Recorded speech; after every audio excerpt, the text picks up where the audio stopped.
बढ़ते संक्रमण को देखते हुए बिलासपुर जिला प्रशासन ने 21 अप्रैल तक लॉकडाउन लगाया था, जिसकी समय सीमा बढ़ाते हुए अब 26 अप्रैल की रात 12 बजे तक इसे कर दिया गया है। लोगों की समस्याओं को ध्यान में रखते हुए जिला प्रशासन ने कुछ अहम फैसले भी लिए, जिसकी वजह से अब पहले के मुकाबले सड़कों पर ज़्यादा लोग नजर आ रहे हैं। छत्तीसगढ़ के साथ बिलासपुर में भी संक्रमित होने वाले मरीजों की संख्या लगातार बढ़ने के बाद कंप्लीट लॉकडाउन का निर्णय लेना पड़ा। आज लॉकडाउन को 1 सप्ताह हो रहे हैं। यहाँ जीवन पूरी तरह से ठहर चुका है। अधिकांश सड़कें सूनी हैं और लोगों की आवाजाही बेहद कम है। शुरू के 2-3 दिनों में लोग सड़कों पर बिल्कुल नहीं निकल रहे थे, लेकिन फिर लोगों का सब्र का बांध छलकने लगा और उनके बाहर निकलने का सिलसिला शुरू हो गया। अब दिन भर सड़कों पर लोगों की आवाजाही नजर आ रही है।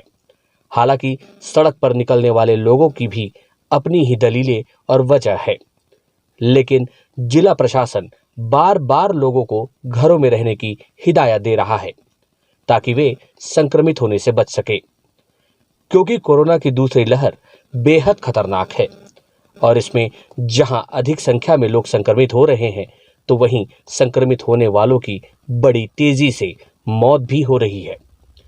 हालांकि 1 सप्ताह तक राशन, सब्जी, फल और अन्य दुकानें बंद रहने से लोगों की तकलीफें अब बढ़ने लगी है, जिसमें राहत देते हुए फेरी लगाने वालों को मोहल्लों में सुबह दोपहर से 12 बजे तक सब्जी बेचने की छूट दी गई है। अब सब्जी बेचने वाले मोहल्लों में पहुंचने भी लगे हैं, जिससे लोगों की समस्या थोड़ी कम हुई है। हालांकि यह सब्जी विक्रेता लोगों की मजबूरी का जमकर लाभ उठा रहे हैं और दुगने तिगने दाम में इनके द्वारा सब्जियां बेची जा रही हैं। जिला प्रशासन द्वारा कालाबाजारी रोकने के कोई प्रयास नहीं हो रहे, तो वहीं ग्रॉसरी स्टोर भी बंद है। इसके विकल्प के तौर पर नगर निगम ने फास्ट ऐप जारी किया है, जिसके माध्यम से बिग बाजार में लोग खरीदारी कर रहे हैं।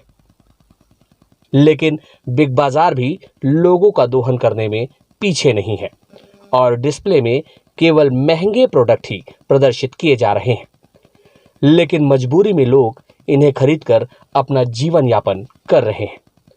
लॉकडाउन के कारण लोगों ने बाहर निकलना तो नहीं छोड़ा, लेकिन बावजूद इसके दिन ब दिन वैक्सीन लगाने के प्रति लोगों का उत्साह कम होता दिख रहा है। ऐसा हम नहीं, आंकड़े कह रहे हैं। अब केंद्र सरकार ने 18 वर्ष तक के लोगों के वैक्सीनेशन की घोषणा कर दी है। इसकी शुरुआत 1 मई से होगी, इसलिए सभी से आग्रह किया जा रहा है कि वे जल्द से जल्द वैक्सीन लगा लें, क्योंकि कोरोना से बचने का एक यही मात्र उपाय है। इस दौरान नवरात्र और रमजान भी मनाया जा रहा है, जिसे लोग घरों में सादगी के साथ मना रहे हैं। कुल मिलाकर बिलासपुर में जिंदगी ठहर सी गई है, लेकिन यह ठहराव ही जिंदगी के अंत से लाख दर्जे भली है।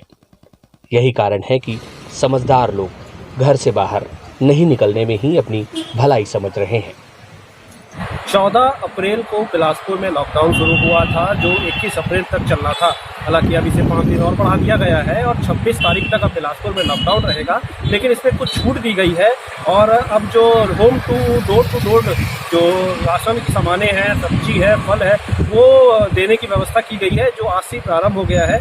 लोग घर घर तक जो सब्जी के ठेले हैं और जो राशन सामग्री है वो पहुंचाए जा रहे हैं। हालांकि प्रशासनिक स्तर पर भी प्रयास किए गए हैं और एक ऐप चालू किया गया है नगर निगम के द्वारा, जिसके माध्यम से भी लोग अपने घरों में राशन मंगा सकते हैं। हालांकि अभी हम आपको नज़ारा दिखा दें, इस समय हम खड़े हैं पुराना बस स्टैंड श्यामा प्रसाद मुखर्जी चौक पर। आमतौर पर यहाँ जब ये लॉकडाउन नहीं रहता है और सामान्य रूप से पूरे बिलासपुर में काम होता है, तो यहाँ बहुत ज़्यादा भीड़ रहती है और यहाँ पे सुबह से रात तक आवाजाही बनी रहती है। लेकिन इस समय मैं चाहूँगा अपने कैमरामैन से नज़ारा दिखाएं यहाँ पे कि किस तरीके से यहाँ पे एकदम सन्नाटा पसरा हुआ है और बड़ी संख्या में यहाँ पे जो लोग रहते थे, इस वक्त गिने चुने लोग ही यहाँ दिख रहे हैं। यही नहीं, केवल मेडिकल स्टोर्स बस यहाँ खुले हैं और जो दुकानें हैं वो बंद है। अभी 26 तारीख तक यही स्थिति यहाँ बने रहने की संभावना है, लेकिन अब धीरे धीरे लोगों को भी यहाँ जब पता चल रहा है और लॉकडाउन की वजह से अब लोग भी सचेत हैं और यहाँ कम ही लोग रोड पे निकल रहे हैं।